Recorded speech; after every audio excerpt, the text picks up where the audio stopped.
Shalom, selamat pagi Bapak Ibu Saudara-saudari yang dikasihi oleh Tuhan kita Yesus Kristus.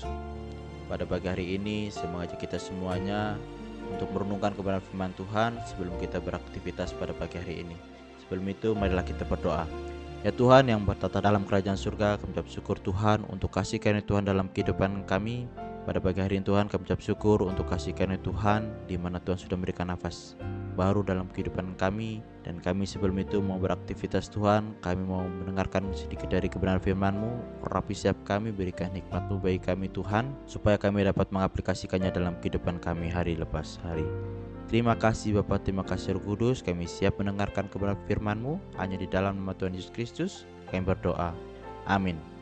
Baik Bapak Ibu Saudara-saudari yang dikasihi oleh Tuhan, pada pagi hari ini saya memberikan tema kecil, yaitu penting pertobatan yang sejati. Dan saya mengambil ayat nasnya yang terambil di dalam Matius pasal 11 ayat 20 sampai ayat yang ke-24. Lalu Yesus mulai mengancam kota-kota yang tidak bertobat, sekalipun di situ ia paling banyak melakukan mukjizat-mukjizatnya. Celaka engkau Karsim, celaka engkau Bethesda, karena jika di Tirus dan di Sodom terjadi mukjizat-mukjizat yang telah terjadi di tengah-tengah kamu, sudah lama mereka bertobat dan berkabung. Bapak Ibu yang terkasih, di dalam perenungan pagi hari ini kita melihat bahwa Yesus memberikan peringatan keras terhadap kota Karsim, Bethsaida, dan Kapernaum karena penolakan mereka terhadap Injil dan pertobatan. Bapak Ibu yang terkasih oleh Tuhan, bahaya mengeraskan hati di tengah kasih karunia. Bagian ini memperingatkan kita tentang konsekuensi fatal akibat penolakan terhadap kuasa Tuhan. Meskipun Dia telah menyatakan banyak perbuatan-perbuatan ajaib di dalam kehidupan kita, banyak Tuhan melakukan mukjizat-mukjizat yang luar biasa dalam kehidupan kita, tapi kita sering melalaikan hal tersebut. Bapak Ibu Saudara yang terkasih, kota Karsim, Bethesda, dan Kapernaum menyaksikan langsung mukjizat Yesus secara nyata. Namun mereka menolak untuk bertobat. Semakin banyak kebenaran rohani yang kita ketahui, semakin besar tanggung jawab kita kepada Tuhan. Jadi Bapak Ibu Saudara yang dikasihi Tuhan, ketika kita sudah diberikan tanggung jawab yang besar maupun yang kecil yang Tuhan sudah berikan kepada kita, maka dari itu kita harus jaga tanggung jawab tersebut. Jangan pernah kita sia-siakan Bapak Ibu Saudara-saudara. Dan terkadang juga kita menyanyiakan anugerah yang Tuhan berikan kepada kita.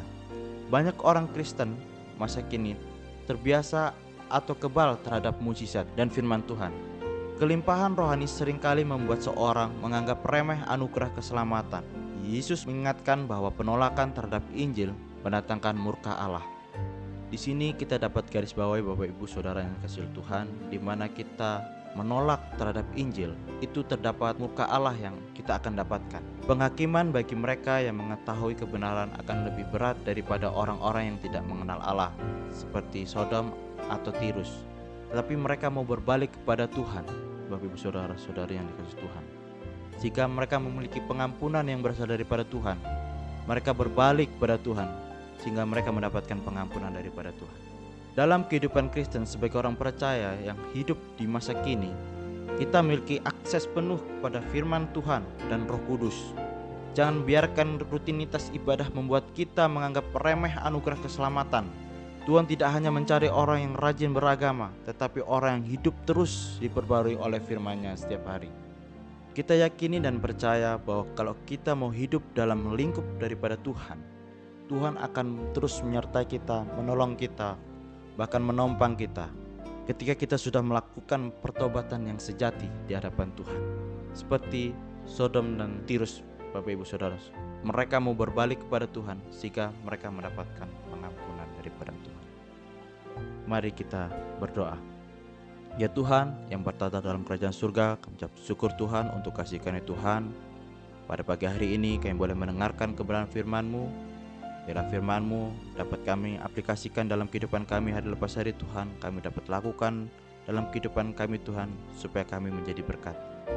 Dan pada pagi hari ini Tuhan, kiranya Engkau memberkati setiap kami sebelum kami beraktivitas Tuhan. Dalam setiap pekerjaan, apapun kita kerjakan, kiranya Tuhan berikan keberhasilan bagi kami Tuhan.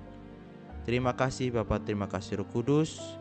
Kami serahkan waktu kami selanjutnya hanya di dalam tangan-Mu. Hanya di dalam nama Tuhan Yesus Kristus kami berdoa. Amin.